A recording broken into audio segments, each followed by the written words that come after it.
네, 집중 마켓 전략 시간입니다. 9월 30일 금요일장 함께하고 계시고요. 양우석 해설위원님과 함께하도록 하겠습니다. 어서 오세요. 네, 안녕하십니까. 네, 반갑습니다. 네. 자, 뉴욕 증시가 헬스케어와 금융업종의 부진으로 하락세가 이어졌습니다. 여기다가 여는 총재들이 12월 기준금리 인상을 시사한 것도 어느 정도 혼선을 좀 빚은 것으로 보여지고 있는데 전반적인 분위기 함께 아우르면서 지표 확인하고 시작해보도록 하겠습니다. 네, 그 시장의 분위기가 하루하루가 좀 다르죠. 어제와 오늘 분위기는 뭐 전혀 반대입니다. 시장이 갑자기 얼어붙는 듯한 그런 모습이 나타나고 있다는 것인데요. 시장의 향방, 지수의 방향성, 또 만약에 올라간다면 그 올라가는 정도 이런 것도 측정하기 어려울 뿐만 아니라 또 어디에다 초점을 맞출 것인지 그것도 결코 쉽지가 않죠. 상당히 보기보다는 까다로운 장세가 진행되고 있다 하는 것에 항상 유의를 좀 해야 될 것 같습니다. 일단 시장의 가장 핵심이 되는 이슈는 유가 문제하고요. 그리고 지금 현재 간밤에 미국, 유럽 증시, 특히 독일 증시가 약한 것은 독일 제1의 은행인 도이치에방크 리스크 때문인 것이죠. 이게 간단한 문제가 아닌 것 같습니다. 여러 가지 배면에 깔려있는 복합적인 문제가 좀 얽혀져 있다 하는 것에 대한 기본적인 이해가 좀 있어야 되겠다 하는 관점에서 저는 설명을 드릴 거고요. 자, 그리고 가장 문제가 됐던 것은 한미 약품 쇼크가 좀 있었죠. 이것도 또한 쉽게 볼 문제가 아닙니다. 우리나라 시장에서 그 전에 말씀드렸듯이 유독 우리나라 제약 바이오주들의 현재 지금 밸류가 상당히 높은 상태라는 것이죠. 전 세계 주요국 중에서 가장 높은 상태입니다. 그와 관련된 이제 부담이 겹쳐짐에 따라서 낙폭이 심하고요. 그것이 주변의 제약 바이오 전체로까지 부정적인 영향을 주고 있다 하는 건데요. 이런 분위기가 나옴에 따라서 현재 전반적인 분위기가 상당히 혼란스럽습니다. 저 개인적으로는 상당히 착잡한 느낌마저도 듭니다. 특별히 한미약품은 최근 들어 하반기 들어 일반 개인들이 가장 많이 매수했던 종목입니다. 하필이면 한미약품이 이때 그런 악재가 나옴에 따라서 폭락을 하느냐 하는 점, 그런 것 때문에 더욱더 개인들의 투자 수익률이 좀 나빠지지 않겠느냐 하는 우려를 좀 갖게 됩니다. 자, 오늘도 환율부터 보도록 하겠습니다. 달러 인덱스 95.54 조금 올랐습니다. 0.12%. 유로화 가치는 0.12 큰 변화가 없고요.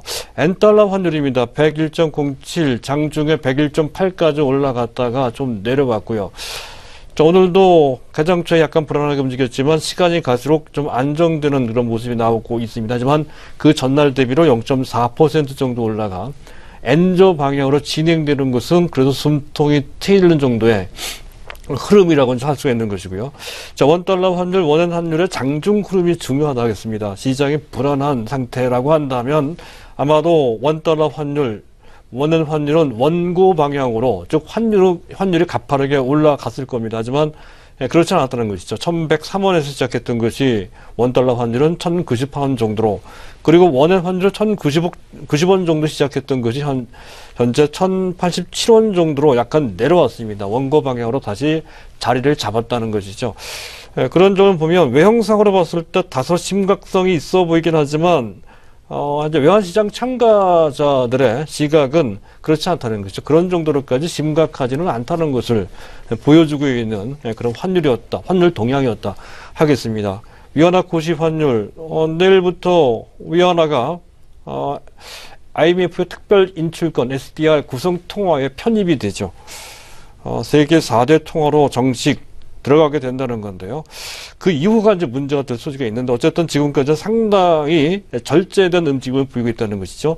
6.6788 단일 대비 0.0088 아주 극미량 한set 그 환율을 올렸습니다. 0.12% 정도 수준이라는 거죠. 그것을 전환시켰다는 얘기가 되겠습니다. 그렇게 해서 전반적으로 외환시장은 큰 동향, 한set 지금 움직임은 없는 그런 상태임을 알 수가 있다는 것이고요.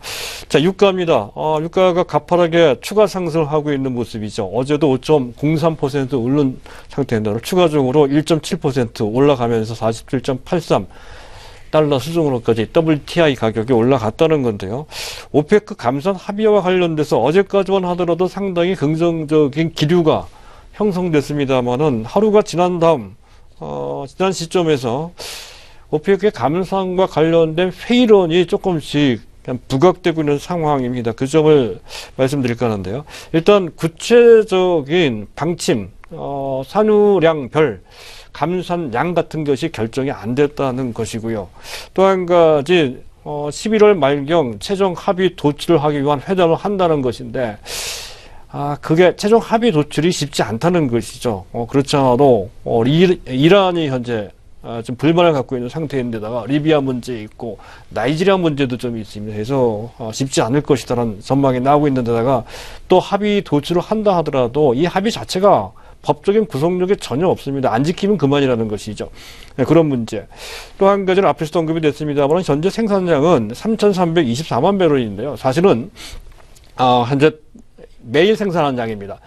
작년 12월 달에 그와 관련된 가이드라인 기준선이 정해져 있었습니다. 그것이 3천만 배럴 정도였던 건데 사우디를 중심으로 해서 조금씩 늘려나갔던 것이 3,003만 명배럴 현재 작년 12월 기준으로 봤을 때 320만 배럴 이상 초과 생산을 하게 됐다는 것이고 그중에 절반이 사우디 작품입니다. 사우디가 원래는 900만 배럴 정도 수준이었던 거 미국과 거의 비슷했습니다. 하지만 미국은 줄었고 그 사이에 사우디는 알게 모르게 많이 늘렸습니다. 160만 배럴 증가시켜서 지금 일일 생산량이 1060만 배럴입니다. 그래 놓고서 이렇게 나오는 거거든요. 그런 점과 관련돼서 사우디 책임이 상당히 있다. 이렇게 볼 수가 있는데다가 74만 배럴 정도를 감축하기로 합의를 했다가 치더라도 그거 실행된다고 하더라도 74만 배럴 갖고는 부족합니다.